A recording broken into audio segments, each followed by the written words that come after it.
Hei og velkommen! I denne videoen skal vi se på hvordan vi kan lage en illustrasjon, en rendring, som satt i et miljø. Vi skal også ha en hånd rundt objektet, for at det skal virkelig selge inn at det her er en ting som kommer til å finnes, og kan passe inn hos en bruker. Så, la oss sette i gang! Så jeg har trålet internett etter bilder av folk som holder hårfønere, og jeg landet på disse to her, som kommer til å belyse mitt prosjekt på en god måte. Så det er en dame som tørker håret, en håndmodell som holder en hårføner over en vask. La oss starte med hun dame her. Poenget med dette her er jo å lage en rendring som passer så godt som mulig inn i dette bildet. Så vi må finne ut hvilken vinkel er dette produktet, hvor kommer lyset til dette produktet, men det første vi skal gjøre, det er å finne ut cirka hva slags linse det er brukt. Og her har vi en oversikt fra ultrawide til ultratelofoto. Og det her er ikke sånn exact science, men det jeg vil si, det er at dette her er et profesjonelt bilde, og typisk sånn som det her, 35 mm, det er typisk et vanlig bilde fra en mobil. Og de pleier å ligge litt høyere, disse profesjonelle. Så jeg vil si, den er kanskje sånn som dette her rundt 85 mm. Så neste, det er å finne ut vinkelen på objektet her. Og da sier jeg at den er cirka rotert 30 grader bakover, og cirka 10 grader innover sånn. På lyset så er det, hovedlyset kommer fra vinduet her, så kommer det et lys her, antageligvis et studiolys eller en lampe, som lager denne fine høylyset her. Hovedlyset bakfra kommer her og lager denne rimlighten som ligger der. Så la oss sette opp dette i Fusion.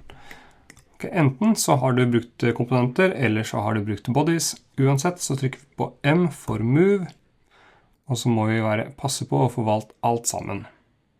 Her valger jeg komponenter, i og med at jeg lagde med komponenter. Så jeg velger over alt sammen. 9 stykker, det ser riktig ut.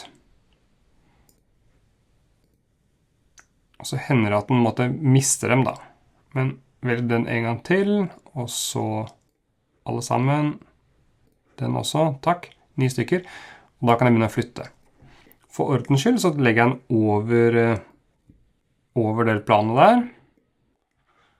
Og så ble vi enige om 30 grader bakover. Det var minus, det er greit.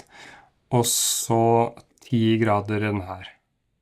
Da har jeg posisjonert objektet i rommet, og da går jeg over til rendring for å finne et kamera som ligner på det her. Så det her trenger ikke være 100% nøyaktig, men noe sånt nå ser ganske bra ut. Og så går jeg inn her for å stille på fokuslengt. 85 mm. Så fort jeg har funnet det, så kan jeg lage et nytt view. Og kan jeg da finne tilbake til det kameravinkelen når jeg vil, ved å trykke på den. Så det neste, det er lys, og da vil vi helst ha noe som har dette høylyset bak her, eller rimlighten, og så et høylys som ligger litt høyt oppe på cylinderen her oppe. Så det er jo her vi stiller på lyset, og så man kan laste inn egne lys, men jeg skal holde det litt enkelt nå, så bruker jeg bare en av disse to uteplassene. De har litt mer liv i rendringen, så jeg bruker egentlig Plaza selv om. Og så skal jeg forandre litt grann på posisjonen for at den skal ligge litt bedre. Så en liten preview her. Vi tar og flytter litt på refleksjonen. Så går det an å ha på previewen mens man gjør det også faktisk. Selv om så vi vil helst ha mest mulig høylys bak der, og flytte høylyset i front litt lenger opp. Vi får ikke til helt begge deler, men hvis jeg tar den cirka her, så får jeg en godt høylys cirka riktig sted, og også en rimlight der. Da er vi faktisk klare for endring. Da er det å sjekke at den her, aspect ratio, er den samme som er inni her. Ikke sant? Og så pumper vi opp den her til så høyt tall som mulig. Og hvis du har en god maskin, så bruk local render, så får du den ut med en gang. Hvis du har en eldre, dårlig maskin, så kan vi som med studentkontor bruke opp til 16 credits. Så da står den i kø i 10 minutter, før den blir rendret på serveren til Fusion. Så jeg har en god maskin, så local render og render. Da tar det noen sekunder før den legger seg da i her nede.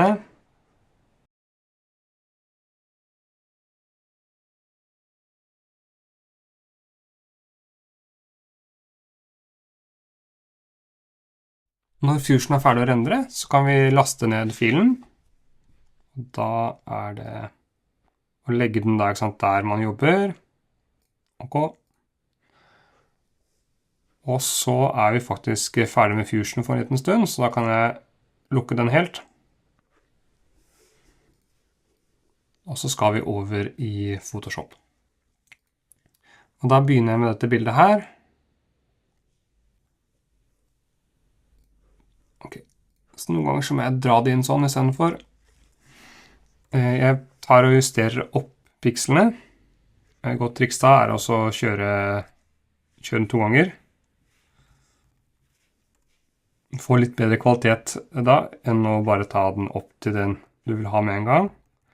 4000 er bra tall for oss, så har vi litt mer plass til å jobbe på. Og så var det denne rendringen, og der har vi den. Og det jeg har lyst til er å få ut bare dette objektet. Sånn. Så litt mer ekstra. Ved å holde skift inne så kan jeg modifisere seleksjonen. Copy, paste. Ok. Og i og med at jeg skal flytte rundt på den, så pleier jeg da å gjøre den om til et smart objekt. Skal vi se, smart der. For da kan jeg flytte den som jeg vil, uten å miste kvalitet. Jeg skal sette den ned opacityen, trykk på 5. Og så flytter vi den cirka sånn. La oss bare anta at de her to er helt like store. At de ligger riktig da.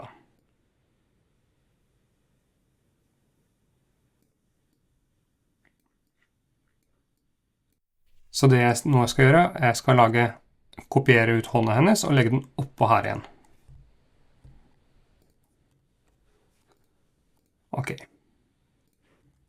Så da lager jeg en seleksjon av hånda hennes.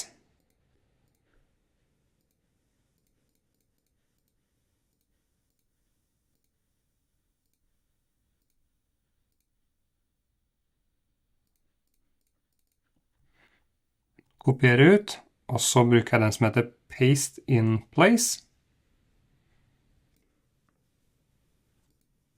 Ser man det at da ligger den på oversiden der igjen. Og så skal jeg da også fjerne den her, for nå stikker den ut andre steder, denne hårføneren.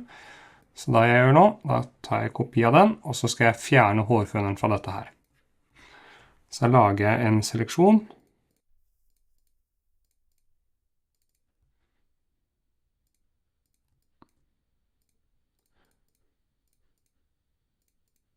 Litt større enn den er. Kanskje her kan jeg godt ta helt inntil da. Sånn. Og så bruker jeg den som heter Content Aware Fill. Og det er ikke en sånn AI-tool, den forholder seg bare til det som finnes i bildet da.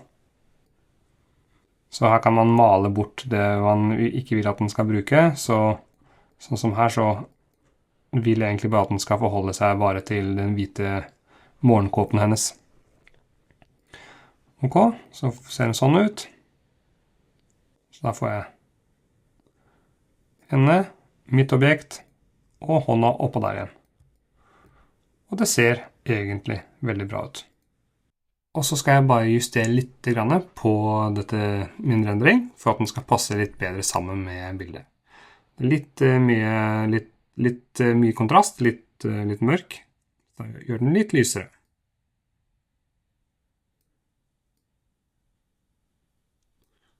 Sånn.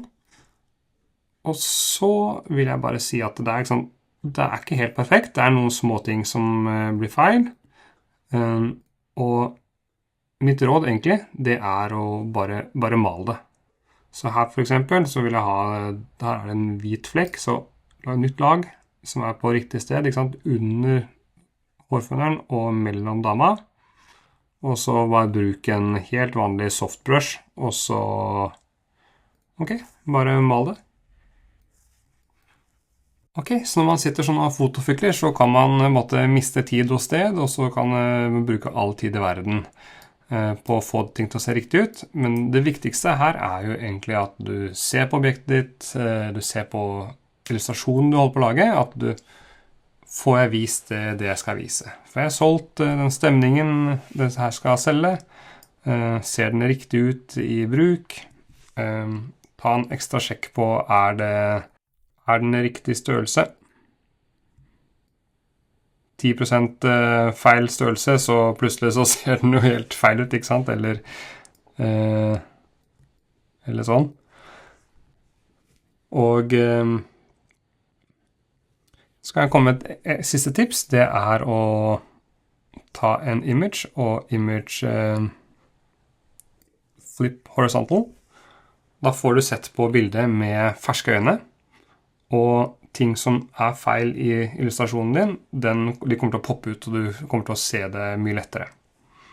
Og så for her så synes jeg det er riktigere også at hun blåser mot høyre da, altså innover i fremtiden, altså fremtidsrettet produkt. Så da har du lært hvordan man kan lage en rendring av et produkt og putte det inn i en realistisk kontekst, og i tillegg til det få en bruker som faktisk holder rundt produktet ditt. Du kan også hvis du har et annet grep enn du finner standard, så kan du ta bilde av en person med pene hender som holder rundt din mockup, og gjøre samme teknikk. Det her er en teknikk som jeg håper du kommer til å bruke om igjen og om igjen og om igjen. Mitt råd er å alltid lage en sånn her type illustrasjon for alle designprosjektene du gjør. Så lykke til! Dette her kommer til å vise prosjektet ditt på en veldig mye bedre måte enn å kun ha rendringer uten en bruker.